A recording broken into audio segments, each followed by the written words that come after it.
Dois pênaltis que não foram marcados para o Flamengo. Mesmo o Flamengo ganhando por 5-0, teve pênaltis que não foi marcado para o Flamengo neste jogo contra o Fortaleza. É isso mesmo, nação, tudo isso e muito mais a partir de agora neste vídeo que iremos acompanhar ali do programa F360 ali do canal ESPN Brasil, créditos ali na descrição. Então, se você ainda não é inscrito no canal, aproveite, já se inscreva, deixa aquele like para fortalecer o nosso canal e vamos ouvir falar aí sobre esses dois pênaltis que não foram marcados para o Flamengo. Tudo isso e muito mais a partir de agora. Vamos falar do Flamengo agora, Campeonato Brasileiro. Já falamos muito do Platense, do Campeonato Argentino. Agora chegou a hora do Brasileirão com goleada histórica. E histórica do Flamengo para cima do Fortaleza. O que passa com Fortaleza, amigo? Vamos ouvir então personagens dessa vitória maiúscula do Mengão para cima do Lion. Vamos lá. Conquistamos os títulos que estavam em jogo até esse momento. Estamos vivos em todas as competições, passamos na Copa do Brasil, passamos na Libertadores. No momento, como você falou, lideramos o Campeonato Brasileiro. Melhor saldo de gols, né? Não sei se é a melhor defesa. Reforça ainda mais a convicção que eu tenho no que eu acredito sobre a minha ideia, sobre o que eu acredito no que a equipe precisa para chegar mais perto de conquistar os resultados que a gente precisa para ser campeão. Então isso indica que estamos no caminho certo, que estamos fazendo as coisas certas, superamos adversidades, barreiras aí nesse caminho e fizemos um primeiro semestre excelente. E agora, depois de muito tempo, depois de 2 meses e meio, eu vou ter um dia livre. Isso tem que dar valor. Neste momento no es un momento que nos tengamos la mente y nuestra cabeza en condiciones de tomar ese tipo de decisiones. Saber que nuestra fase es ruin, eso lo sabemos, mas nuestras decisiones tienen que ser certeras y no tomar decisiones en este momento. Las decisiones se toman, no sé si a mañana, mas tenemos que tener momentos de calma y de precisión para tomar ese tipo de decisiones. De todo aspecto, de trabajo, desde cómo trabajar lo emocional, cómo trabajar lo táctico, cómo trabajar nuestra composición de elenco de aquí para frente. Professor Celso, ouvimos os dois lados aí bem distintos, né? O Felipe Luiz, um momento de alegria, de satisfação, de euforia, líder, grande futebol. E o Vojvoda num tom melancólico. Precisamos tomar decisões. São contrastes, né? Contrastes do futebol. O Flamengo se reencontrando, porque não vamos esquecer que o Flamengo vinha de uma atuação... Quero tocar nesse assunto, professor. Contra o Tátira, né, Eugênio? Veio o resultado, mas o time saiu vaiado. E ontem entregou tudo que o rubro-negro gosta, né? Não é só pelo placar de 5-0, é como foi. Aí ficou tudo cor-de-rosa, ninguém mais pega no pé do Michael que fez gol. O Flamengo dispensa comentários, o Flamengo retomou aquela toada que o seu torcedor quer.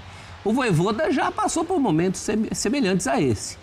Inclusive, em questão de zona de rebaixamento, acho que é uma zona de rebaixamento provisória, pelo potencial que o Fortaleza tem. Foi justamente a coincidência de uma goleada que empurra o Fortaleza provisoriamente para uma zona de rebaixamento.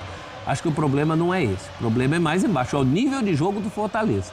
Fortaleza muito inconstante, inexistiu ofensivamente desse jogo. E tem o teu lado da força do Flamengo, né? Você perder para o Flamengo não é vergonha. A maneira como perdeu é que assusta. Se tomar 5-0 é vergonha, né? Mas o Flamengo, quando acerta o pé, tem jogos aí que o Flamengo nem chegou a fazer essa diferença, mas que mostra potencial para isso, né? Então, o time do Felipe Luiz está justamente naquele patamar que a gente achava que o Palmeiras estaria para o Mundial. Naquele que o Bruno Henrique gosta de falar, outro patamar? Outro patamar. Mas aquele patamar, o Palmeiras chegou a ameaçar antes do jogo com o Flamengo. Se o Palmeiras ganha aquele, ele abriria 7 pontos.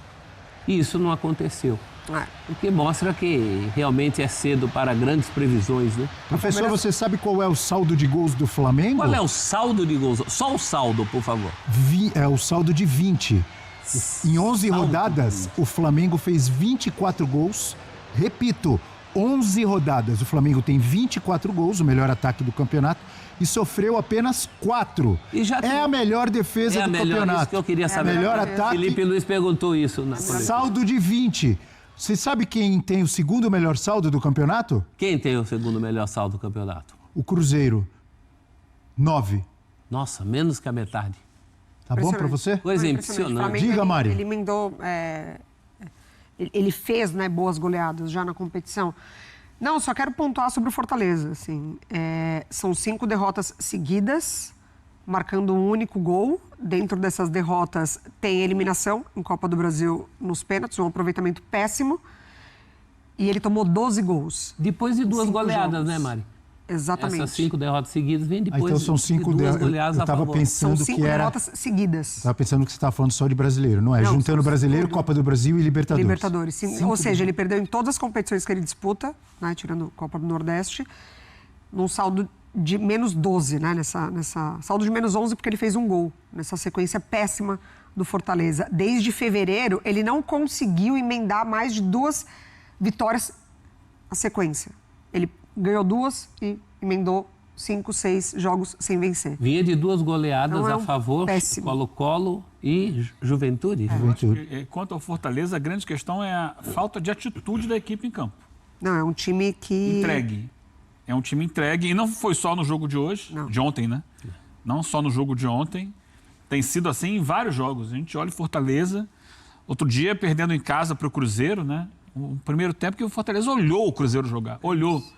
Né? Perdeu para o Vasco também sem esboçar reação. E por aí vai, em outras partidas. Perdeu. O Racing acabou perdendo no finalzinho, tentou se defender e tal, mas levou um gol no final.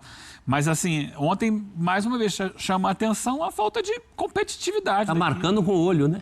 Tá marcando com o olho. E aí fica difícil, é preciso entender o que está acontecendo. A gente já falou aqui várias vezes sobre o elenco envelhecido que tem o Fortaleza, né?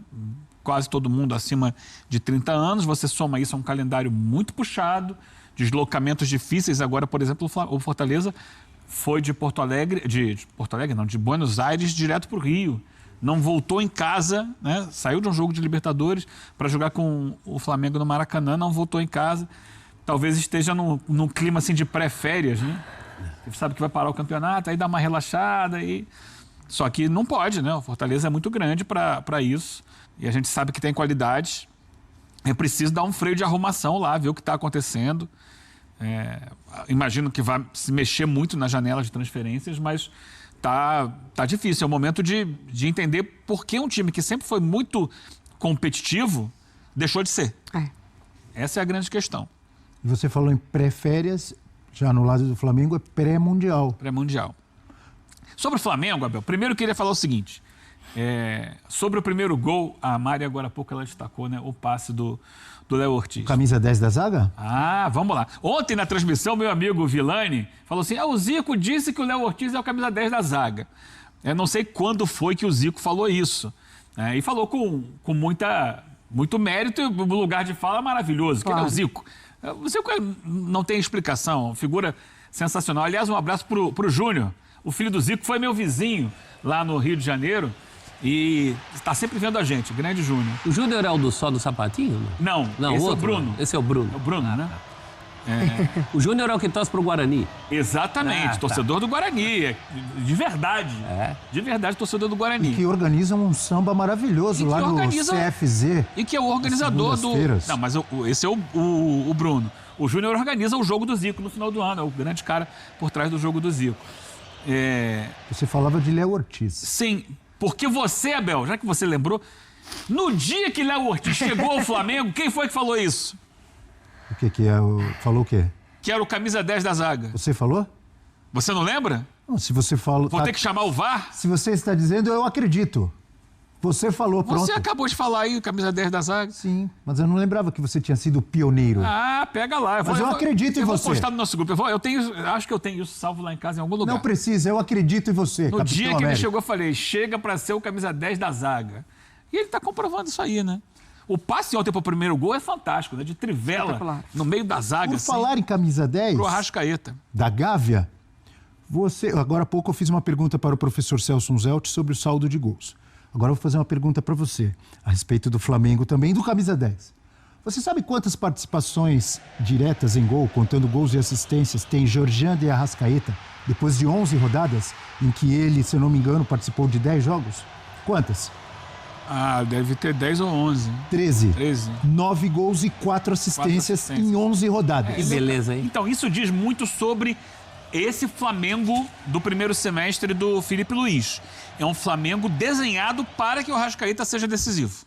E tá errado? Tá certíssimo, não, né? Tá errado. Porque, vamos entender, num time que foi montado sem o centroavante, né? Porque o Pedro, ele estava machucado, tá voltando agora aos poucos, né? Ontem entrou e tal, aliás, fez uma jogada brilhante, também, brilhante num dos gols do Flamengo, não sei mais se foi o quarto ou o quinto, mas ele trabalha com o Bruno Henrique à frente, só que o Bruno Henrique tá ali para marcar, não exatamente para fazer gol. É para ficar no pé do jogador. É. Só? Você Não. lembra outro dia que o Bruno Henrique... Como assim? O Felipe Luiz foi perguntado sobre o Bruno Henrique numa dessas coletivas recentes e, inclusive, ele deu uma resposta atravessada para a Raíza Simplício, nossa colega repórter. Bruno Henrique virou zagueiro? Que é isso, Gêmeo? Ela cobrou sobre, o Bruno Henrique não está jogando tão bem. Aí perguntou, você acha que o Bruno Henrique jogou mal? Ah, jogou. Aí ele riu, ele foi meio grosseiro até. Jogou muito. E com a bola no pé ele não está jogando muito. Aliás, ontem, parênteses, Isabel, ontem o Bruno Henrique sofre 2 pênaltis que o árbitro ignora, mas de uma forma assim absurda, do Gustavo Mancha, zagueiro do Fortaleza. O cara vai com o braço claramente, empurra dentro da área. O árbitro manda seguir. Tem uma outra que ele vai com o ombro, mas não é ombro com ombro, é ombro nas costas. Dá um chega pra lá, um empurrão no Bruno Henrique, e o árbitro segue. Aí tem uma jogada no ataque que o Tinga, a mesma coisa, ele vai atropela o jogador do Flamengo e ele dá falta. Quer dizer, por que é a falta do Tinga e não é falta dentro da área? Pênalti tem que ser mais falta do que o outro? Bem, voltando aqui pro assunto... Você tá embaralhando minha cabeça. O Bruno você Henrique... tava na Arrascaeta, foi pro Onde Bruno é que ele Henrique... estava? O 3 é o 10, o 10 é o 9 e o Bruno Henrique é o 11. Você tava falando que o Bruno Henrique só marca. Como só marca? São assuntos estanques. São 16 jogos sem gols ou assistências, né, do Bruno Henrique. O Bruno Henrique tá ali para marcar a saída de bola do time adversário, para pressionar. Mas por isso que eles foram contratar quando o Flamengo tiver Juninho. com a bola... Claro. Então, quando o Flamengo tá com a bola, ele abre espaço para a infiltração do Arrascaeta. Esse é o desenho do Flamengo atual. É para, inclusive ontem no lance um pouco antes depois do gol, o pessoal que estava na transmissão flagrou o Arrascaeta agradecendo ao Felipe Luiz. Porque o Felipe Luiz moldou o Flamengo de forma ao Arrascaeta ser o cara que recebe essa bola em condições de finalizar. E tem sido assim ao longo do campeonato. Toda hora. Às vezes ele vem tabelando, tabela com 1, 2, entra na área e finaliza. Às vezes ele recebe o passe, como recebeu ontem do Léo Ortiz direto. Porque é isso. O trabalho do Bruno Henrique tem sido mais um trabalho de marcar a saída de bola e na frente ali se deslocar para atrair marcação e favorecer com que a bola chegue para o Arrascaeta ser decisivo. E ele tem sido decisivo. Ontem fez o primeiro gol, embora não tenha sido ontem o craque do jogo. O craque ontem foi o Luiz Araújo, um jogador que tem crescido muito, que tem mostrado muita efetividade, corre o tempo todo, com e sem a bola, ele está participando do jogo. E o Gerson jogou vôlei? O Gerson jogou muito, mais uma vez, o Gerson joga muita bola. É o Adílio dos tempos modernos, joga muito. Mas ontem, o melhor em campo, eu não gosto muito de ficar estabelecendo isso, mas o jogador que mais se destacou, para mim, foi o Luiz Araújo. Inclusive, o Davidson gosta de brincar, de finge que vai chutar e pega no pé aqui. Luiz Araújo devolveu. Fez o Saci. Fez o Saci. Agora, eu queria falar o seguinte. Quinta-feira, foi quinta? O Flamengo jogou na quarta. Quarta. O mundo tava caindo na cabeça do Flamengo. Eu fui o único a defender o Flamengo aqui. Calma. Me chamaram até de ode ao resultadismo. Rafael Marques falou que você está fazendo a ode ao resultadismo. Num jogo que o Flamengo dominou amplamente. Cada jogo é uma história, contra o Tátira, teve dificuldade de converter as situações em gol e venceu. por 1-0 só, mas venceu com uma defesa do goleiro no final. Mas eu estava do seu lado. Fizeram uma tempestade no copo d'água porque o Rossi fez uma defesa. Ora, o goleiro tá lá para defender. Você lembra que eu estava do seu lado? Eu ainda falei. Sim. O Flamengo atacou o jogo inteiro, passou sufoco nos últimos 3 minutos, que o Tátira resolveu passar do meio de campo. E aí ontem o Flamengo vence e todo mundo esquece as críticas que foram feitas no meio de semana.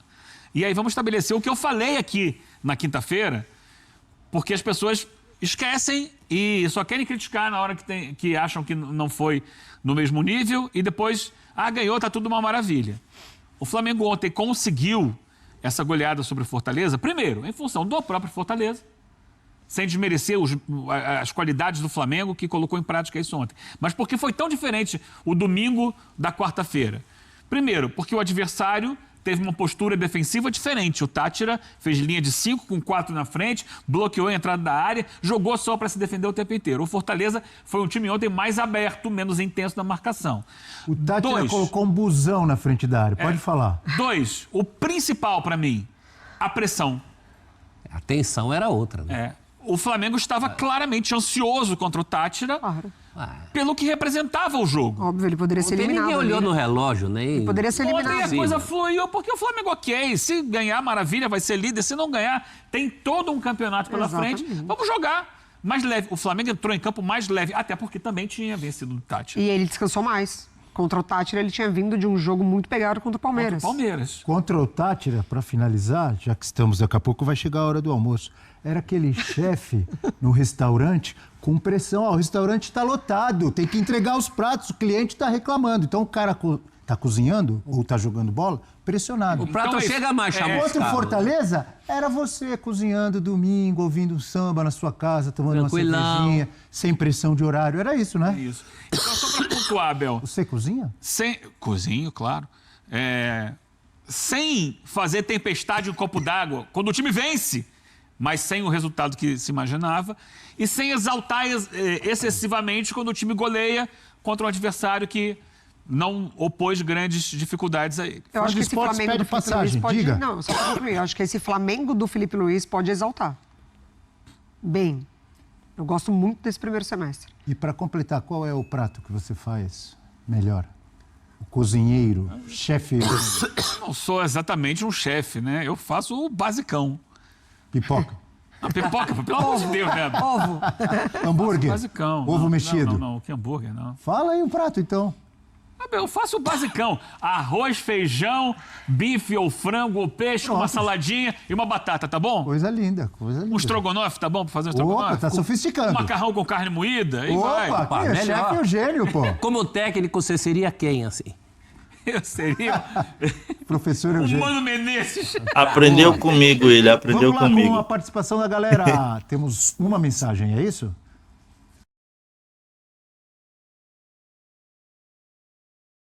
Ela é sempre Feijão com bem-vinda. arroz, professor. O rubro-negro Tadeu.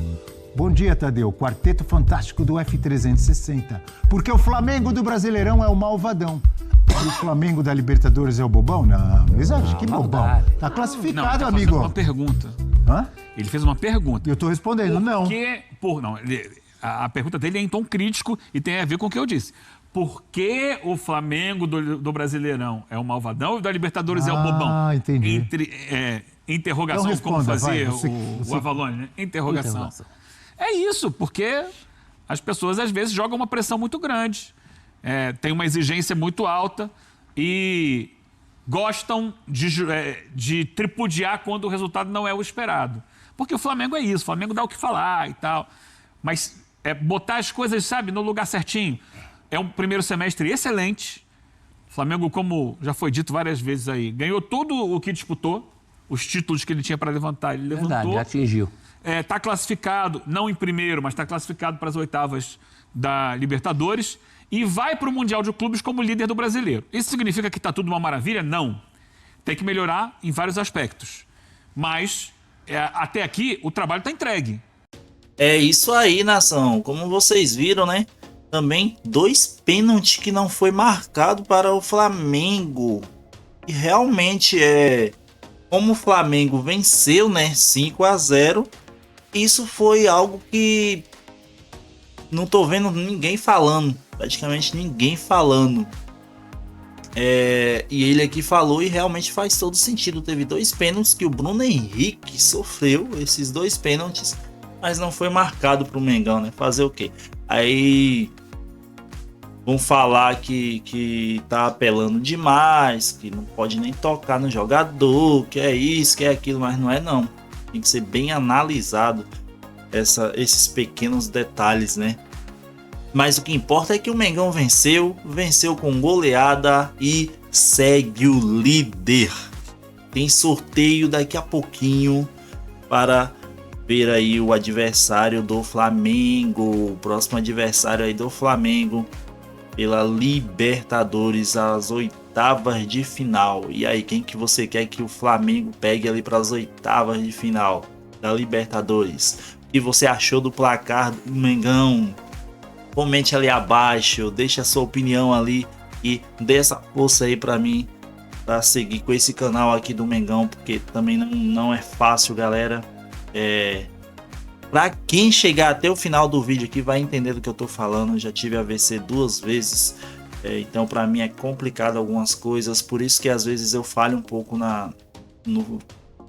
em conversar, porque às vezes ali não sei muito o que falar. Por causa do que eu já tive, né? O AVC que eu já tive me deixou algumas sequelas assim, mas ainda bem que pelo menos não perdi a minha voz. E tudo bem, graças a Deus. Mas isso não vem ao caso agora. Desde já eu agradeço todos aqueles que estão se inscrevendo no meu canal, dando aquela força. E para você que chegou até o final do vídeo, muito obrigado mesmo de coração. E se você é flamenguista de coração, então aproveite e já se inscreva no canal, deixa o like para fortalecer. Lembrando, créditos ali na descrição para ESPN Brasil. E até o próximo vídeo. Segue o líder.